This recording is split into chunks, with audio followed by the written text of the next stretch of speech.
Outside New York City, Philadelphia, bracing for severe storm delays and cancellations already.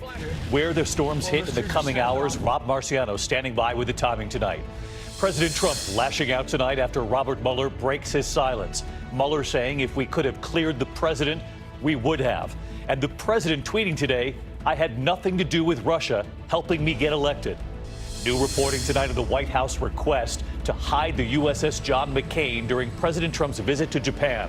The president tonight saying someone did him a favor, and Meghan McCain weighing in too. The scare at the ballpark, the little girl hit by a foul ball, the player, a father himself, breaks down in tears. The latest word on her condition, and tonight that player in his own words. Breaking news coming in, the last clinic performing abortions in Missouri could be shut down in the coming hours. Tonight, the new record on the U.S. border. More than 1,000 people apprehended. And our team witnessing the first raid of its kind. U.S. authorities targeting the human smugglers who make money bringing people to the U.S. The alarming new headline just in tonight involving the measles and the growing concern in New York City. The urgent rescue playing out tonight. The man trapped in this silo. And the shark scare.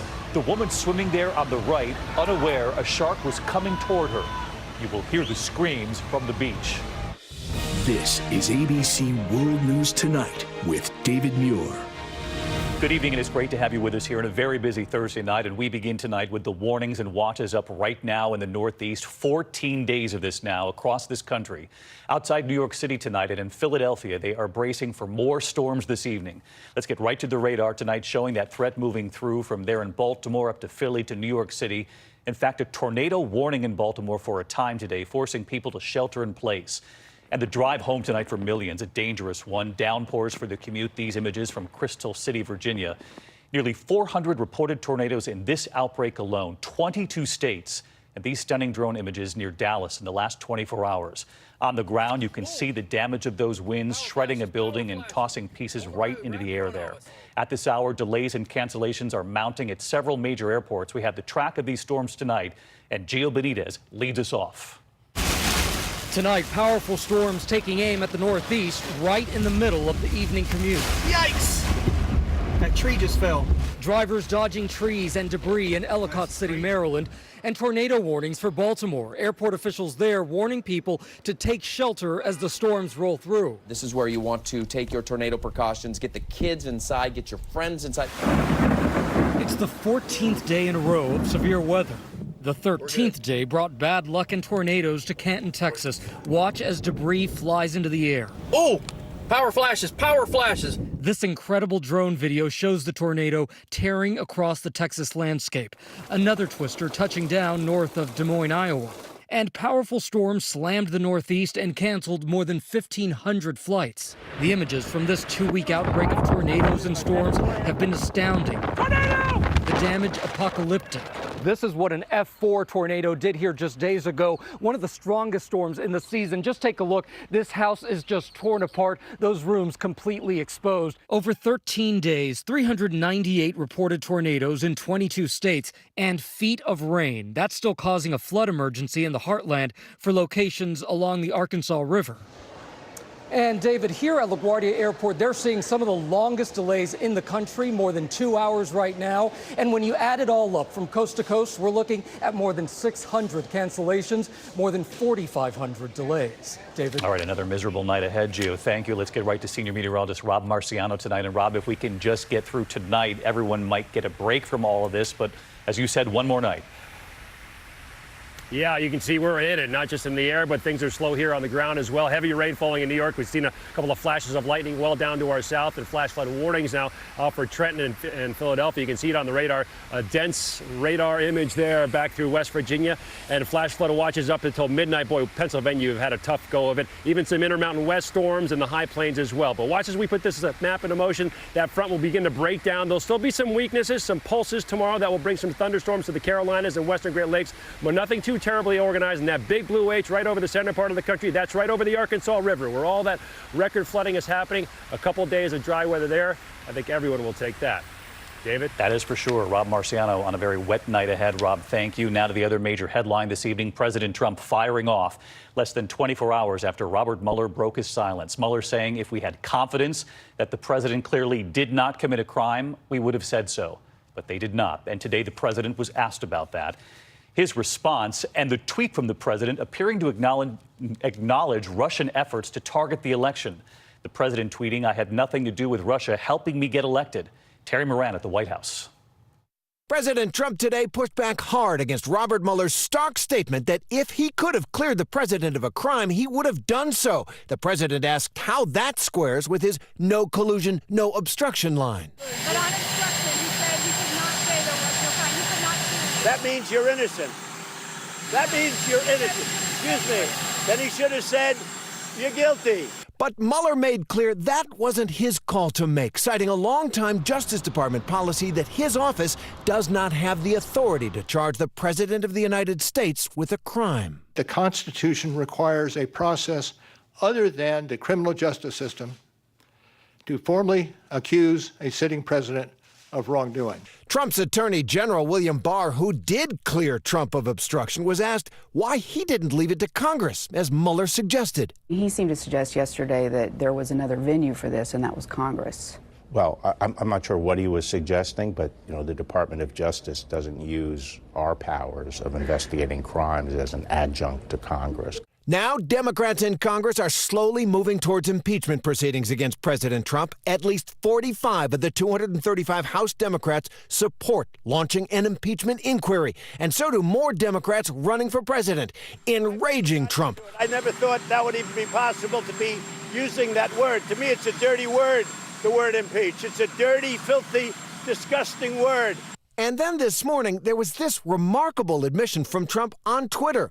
"I had nothing to do with Russia helping me to get elected," which he emphatically walked back less than an hour later. No, Russia did not help me get elected. You know who got me elected? You know who got me elected? I got me elected. The president today, Terry Moran, live at the White House tonight. And Terry, I want to go back to what we heard from Attorney General William Barr today, because 24 hours ago, Robert Mueller said that Justice Department policy prevented him from making a decision on obstruction of justice, whether the president committed a crime, appearing to suggest another route, Congress. But Barr tonight appearing to contradict Mueller, saying that Mueller could have made that decision, and so he decided himself. A small but crucial contradiction there, David. Both men agree that Justice Department policy prevents the president from being charged with a crime. It would be too disruptive of the government. Mueller says if he can't charge the president, don't even make the call on whether or not he committed a crime, because that's not fair. Mueller said that's what Justice Department prosecutors do. I'll make the call, and he cleared the president. David? Terry Moran at the White House. Terry, thank you. We have new reporting tonight on the White House request to hide the USS John McCain during President Trump's visit to Japan. Tonight, the president saying he did not know about the request, but added someone did him a favor. And tonight, Meghan McCain weighing in, and so was the mother of a sailor who died on that ship. Here's ABC's Mary Bruce. The question tonight, why was this tarp covering the name of the USS John S. McCain just days before the president's trip to Japan? I don't know what happened. I wasn't involved. But as the Wall Street Journal was first to report, the McCain name was obscured because of an order from the White House that said the destroyer needs to be out of sight. When Navy leadership learned of the directive, though, that tarp was taken down before the president arrived. And according to the Navy, all ships remained in normal configuration during the president's visit. But the president says whoever did give that order meant well. They thought they were doing me a favor because they know I am not a fan of John McCain. John McCain killed health care for the Republican Party, and he killed health care for the nation. The president has been attacking McCain for years. In 2015, then-candidate Trump insisted the former Navy pilot who was held captive and tortured for 5 years in Vietnam was not a hero. He's a war hero because he was captured. I like people that weren't captured, okay? McCain died from brain cancer in August. His daughter Meghan says the continued attacks against her father make it impossible to grieve. Because the president is so obsessed with the fact that he's never going to be a great man like he was. Yeah. So it actually is dry. Tonight, the USS John S. McCain remains stationed in Japan. It's being repaired after a 2017 collision that killed 10 U.S. sailors. The mother of one of those sailors, Petty Officer First Class Kevin Bushell, tells ABC News the president's focus should be on the sailors that lost their lives and not about the tender ego of this president because he is threatened by the late Senator McCain. All right, Mary Bruce live in Washington tonight as well. And Mary, this evening, President Trump's acting Defense Secretary Patrick Shanahan, who wants the job, we believe, was pressed about this incident, and he said he did not authorize or approve this. Well, David, the acting defense secretary says he had nothing to do with this and is making clear he disagrees with the president, saying he, quote, would never dishonor the memory of a great American patriot like Senator McCain. David. Mary Bruce with us as well. Thanks, Mary. There are new calls tonight for safety at America's ballparks after that scare overnight, that little girl hit by a line drive foul ball sitting just beyond the protective netting. Tonight, the latest word here on her condition and the player who broke down in tears immediately. Tonight here, in his own words. Here's ABC's Lindsay Davis. A baseball player overcome with emotion. Tonight, a young girl is recovering in the hospital after a fun day at the ballpark in Houston turned terrifying. That one went sizzling off into the stands. Chicago Cubs outfielder Albert Almora Jr. fouling one into the crowd, hitting the girl in the stands. The child scooped up by her parents. Almora, a father of two himself, falling to his knees in tears. As soon as I hit it, the first person I locked eyes on was her. After the inning, Almora checking on the girl, falling into the arms of a security guard. The girl carried out crying but conscious. Right now, I'm just praying and yeah, I'm speechless. I'm at loss of words. After a string of injuries, lawsuits, and the death of a woman hit by a foul ball at Dodger Stadium, stadiums have expanded netting to protect more seats. But the girl who was hit was sitting 10 feet past where the netting ends at Minute Maid Park.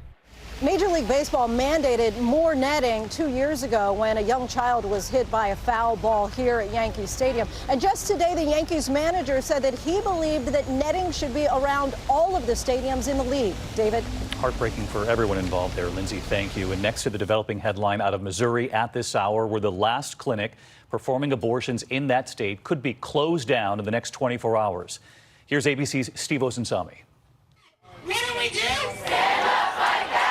The fight over the future of Missouri's very last abortion clinic brought demonstrators to the St. Louis Arch and to state offices downtown. State health officials here are refusing to renew the clinic's license until doctors agree to a series of interviews about what the governor claims are a series of deficiencies. The clinic could close tomorrow. A federal judge is deciding whether to step in tonight. This is not an issue about the pro-life issue at all. This is about a standard of care for women in the state of Missouri. This is all happening less than 24 hours after lawmakers in Louisiana passed new abortion restrictions that outlaw the procedure as early as 6 weeks into a pregnancy. Louisiana's governor, a Democrat, just signed the law this evening. Nearly a dozen states, including Missouri, have passed similar laws this year. At the clinic in St. Louis today, they're preparing for the worst. The mood at the clinic today has been one of stress, higher than the normal level, and really serious concerns from my patients. If this clinic closes, Missouri would be the only state in the union without an abortion clinic. The closest clinic would then be across the Mississippi River in Illinois, about 10 miles away from St. Louis, where they are already preparing for more patients because of this. David? Steve Osunsami watching this story into the night. Steve, thank you. And we took note of a new record set at the southern border today. The largest group of migrants and asylum seekers apprehended, 1,036 people crossing near El Paso. President Trump tweeting this video from the Border Patrol showing the line of people streaming across. Officials say most were from Guatemala, El Salvador, and Honduras. And tonight, ABC's Matt Gutman is in Guatemala with U.S. authorities witnessing a first-of-its-kind raid on the human smugglers. They make money bringing people to the U.S. In the pre-dawn darkness, nearly 200 Guatemalan cops got their orders, loaded up, and fanned out. ABC News was there on this first-of-a-kind raid. Every one of these police units, it has its own prosecutor who's riding along. We arrived just moments after this man, alleged to be the transportation head of a large human smuggling ring, is cuffed. Migrants pay coyotes or smugglers an average of about $6,000. They must often pawn everything they own just to try to reach the U.S. border. U.S. Homeland Security investigators, some whose identity we've concealed here, providing intel to their Guatemalan counterparts, part of a new strategy to go after smugglers with the intensity they go after drug traffickers. How many people do you think that they have smuggled into the U.S., or at least north into Mexico?